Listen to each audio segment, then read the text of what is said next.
Bon dia. En aquest vídeo anem a continuar parlant sobre la introducció a Git.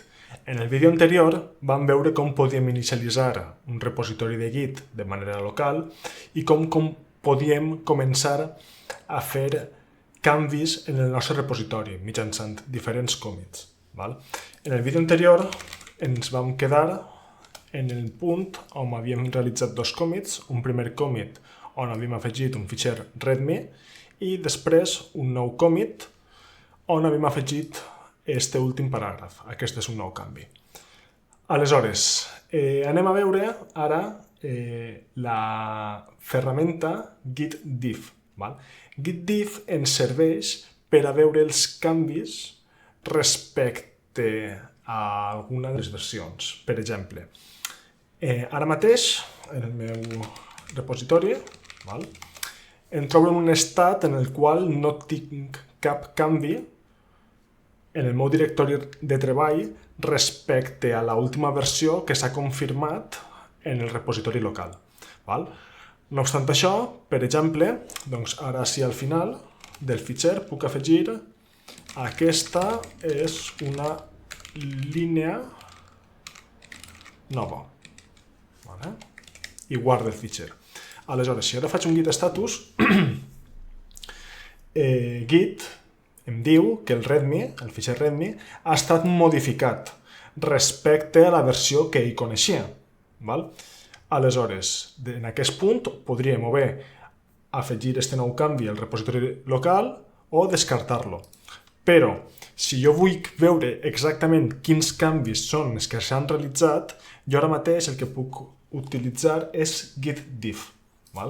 Git diff, sense cap altra opció, el que fa és mostrar-me els canvis que s'han realitzat en el directori de treball. En aquest cas puc veure que s'han afegit dues noves línies, una línia en blanc i una línia en contingut, al final del fitxer. Bé, doncs ara el que podria fer, per exemple, és afegir aquests canvis a l'àrea de preparació. Git add readme i git status. Podem veure que ara aquests canvis estan en l'àrea de preparació. Si jo ara faig un git diff, veurem que no apareix cap canvi. Això es deu a que git diff només mostra els canvis que estan en el directori de treball que no estan en l'àrea de preparació. Si jo vull veure els canvis de l'àrea de preparació, el que puc fer és un git diff --staged. I aleshores puc veure aquests canvis que he fet. I una altra cosa que puc fer, si mostra l'historial, seria veure la diferència d'un dels commits. Per exemple, si ara faig un git diff d'este últim commit que he realitzat, main, puc veure que ara mateix la diferència respecte al meu fitxer a aquesta versió són aquestes dues línies. Però també ho podria fer en una versió anterior. Per exemple, si jo faig git diff respecte de la versió with f2ba42, que és el primer commit que vam realitzar, puc veure que la diferència és els canvis que vaig fer en el primer commit, que és aquest és un nou canvi, i els canvis que tinc ara mateix en el fitxer. Aleshores, això em pot servir per a veure quins són tots els canvis respecte d'una versió a una altra. Una altra acció que puc fer és descartar els canvis. Així en l'imatge podeu veure un poc el flux de treball que ocorreix quan treballem en Git, en relació al directori de treball i a l'àrea de preparació. Aleshores, nosaltres el que hem vist ara és, quan hem afegit un nou fitxer en el directori de treball, per defecte es crea amb l'estat un tract, sense seguiment. Això significa que Git encara no coneix el fitxer i que no pot fer un seguiment dels seus canvis. Una vegada tenim aquest fitxer, el que hem fet és fer un git add per afegir-lo a l'àrea de preparació i després un git commit per a confirmar-lo sobre el repositori. També en el directori de treball ens podem trobar fitxers en altres dos estats. Per un costat amb l'estat modified, modificat. Aquest estat, per exemple, és, si tornem així dalt en la terminal, no m'apareix ara, després ho veurem. Aquest estat és l'estat que se li dona a tots els fitxers que Git ja coneix, que sí que li està fent un seguiment, però que han sigut modificats. I l'estat deleted, eliminats, serien aquells fitxers dels quals sí que s'està fent un seguiment que han sigut eliminats. Aleshores, ara mateixa només ho estem fent en un sentit, que és git add per afegir-los a l'àrea de preparació i git commit per afegir-los al repositori local. Però, per exemple, ara, en el meu repositori, puc veure que tinc el fitxer readme.md on he realitzat uns canvis, git diff staged,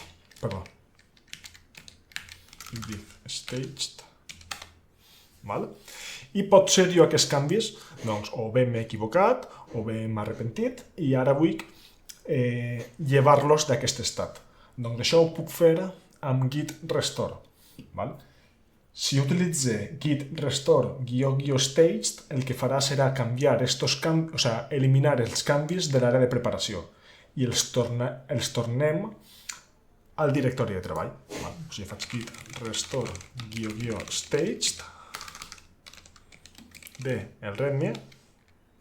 Puc veure, si ara faig un git status, que ara aquests canvis ja no estan en l'àrea de preparació, ara estan en el directori de treball. I, inclús, ara, per exemple, el que vull fer és dir, aquests canvis no m'interessen, vull eliminar-los. Aleshores, puc descartar-los mitjançant git restore. Això només ho fa si aquests canvis estan en el directori de treball i, molt de compte, aquests canvis que descartes no es poden recuperar. Aleshores, si jo ara, per exemple, faig un git restore del readme, veuré que així en el contingut s'ha eliminat el canvi que havíem fet. I ara, en l'estat del repositori, doncs és un estat net, on no hi ha canvis addicionals. Després, també, en el vídeo anterior i en la preparació de l'entorn, hem realitzat una sèrie de configuracions de Git. Aquestes configuracions, com he comentat abans, poden ser o locals d'aquest repositori o globals en tot el nostre sistema. Quan jo configure una opció o un valor, si utilitzo l'opció global, s'emmagatzemaran en el fitxer .gitconfig del nostre sistema. Ara, per a que ho vegeu, vaig a obrir-lo. Open File, en la meva carpeta d'usuari, tinc així el fitxer gitconfig. Totes les opcions que hem configurat amb l'opció global s'emmagatzemen així. Nosaltres les opcions que hem definit en aquests vídeos han sigut les següents. El user, email i name, per a definir la nostra identitat, per a que Git ens conega i sàpiga afegir aquesta informació en cada un dels commits. L'editor per defecte, que volen que utilitzi Git, per exemple, quan necessitem indicar o especificar el missatge d'un dels commits, i en aquest cas també ens hem definit dos àlies per a mostrar l'historial de commits, el log, d'una manera un peliu més fàcil d'interpretar. Així tenim també l'exemple de la configuració. No existeixen només aquestes opcions, existeixen moltíssimes altres. Al llarg del curs anirem veient alguna d'elles. Una d'aquestes opcions que és prou interessant és aquesta, el init default branch. Ahir s'especifica el nom per defecte que se li dona a la branca quan s'inicialitza el repositori. No sé si recordeu, jo quan vaig realitzar el git init, per defecte em va crear el nom de mail. Crec que ara mateix aquest és el nom per defecte, de les branques, o sigui, que perquè aparega d'aquesta manera no necessites cap configuració, però si tu, per exemple, vols que siga un altre nom, doncs ho pots configurar i aleshores en tots els nous repositoris que facis doncs es crearan en aquesta opció. Val? I res, també, per últim, de vegades en un projecte es generen o hi ha una sèrie de fitxers els quals no és bona idea pujar-los al repositori de Git. Per exemple, si estem en un projecte de Java, val? Jo, quan compile el meu codi, es generaran tots els binaris, val? Que segurament seran, doncs, estaran en la carpeta o out o target o acabaran en l'extensió .class. Pujar aquests binaris al repositori no és una bona idea, perquè realment ja tens el codi font i els binaris canviaran a mesura que canvies el projecte. Per tant, doncs, no és una bona idea tindre'ls, perquè seran fitxers que s'autogeneren i que no ens proporcionen una informació addicional. Aleshores, què passa? Aquests fitxers sí que resideixen dins del mateix directori de treball. Aleshores, en aquest cas, una bona pràctica seria indicar-li a Git que ha d'ignorar una sèrie de fitxers. I això ho podem fer mitjançant el fitxer .gitignore. Això el que farà serà, a partir del directori on definim aquest fitxer, ignorarà tots els fitxers o directoris que complisquen un patró que jo puc especificar. Vale? Per exemple, jo ara mateix, com a exemple, vaig a crear-me un fitxer que siga un log. Vale? Doncs vaig a posar, per exemple, avui estem a 2025, a maig, el dia 5.log. Vale? I així vaig a posar un text arbitrari que siga aquest és un log. Vale? I el vaig a guardar. Li dono a guardar i si ara faig un git status puc veure que Git intenta fer un seguiment d'aquest fitxer. Val? Si jo ara fer un add, podria afegir-lo sense cap problema. Però potser jo aquest fitxer no vull fer un seguiment de tots els fitxers de log. Aleshores el que puc fer és crear-me un gitignore per a ignorar aquests fitxers. Aleshores vaig a crear-me un nou fitxer que es diga .gitignore, val? I així anem a definir els patrons dels fitxers que volem ignorar.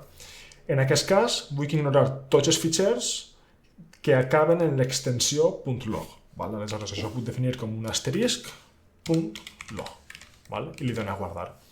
Aleshores, ara Git, si faig un git status, veureu que el fitxer gitignore sí que s'ha definit i és una bona idea afegir-lo al repositori, però que el fitxer del log, encara que sí que existeix en el meu directori de treball, Git l'ignora i no l'afegeix en el commit. Val? Jo ara, per exemple, podria afegir el fitxer gitignore, el tinc en l'àrea de preparació, i ara fer un git commit i posar git ignore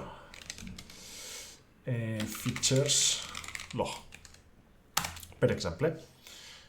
Aleshores, ara mateix, tinc el repositori net i jo, per exemple, puc crear-me tots els fitxers log que vulgui. Per exemple, ara si he fet un copy-pega d'aquest fitxer, però en cap moment Git intenta afegir-los al repositori. També el que podria fer seria indicar que vull ignorar tot un directori. Per exemple, si jo tinc el directori tmp o temp, i dins vaig a moure'm tots els...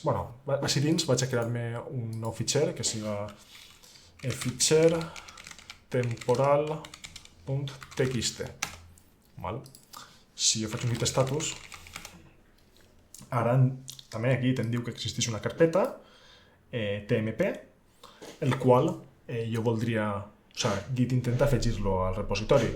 Si en aquest cas el que vull és ignorar aquest directori, el mateix, puc definir-me el patró tmp barra i en aquest cas, si he fet el git status, veig que ja no l'intenta afegir. En aquest cas s'ha modificat el fitxer gitignore, el qual puc tornar a fer un git commit. Aprofite i vos mostre l'opció "-a". L'opció "-a" de git commit el que fa és afegir a l'àrea de preparació tots els fitxers dels quals ja s'està realitzant un seguiment. Per tant, si jo faig git status i faig git commit "-a", en aquest cas afegirà el fitxer gitignore. "-a" i "-m" per indicar el missatge, git ignore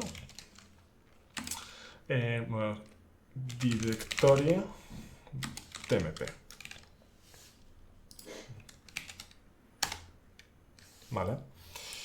I res, podem veure la història del meu repositori. Ara ja tinc 4 commits que hem anat fent, els 2 últims per afegir configuracions en el nostre fitxer gitignore. I res, espero amb això donem per finalitzat este primer bloc i ens veiem en el següent.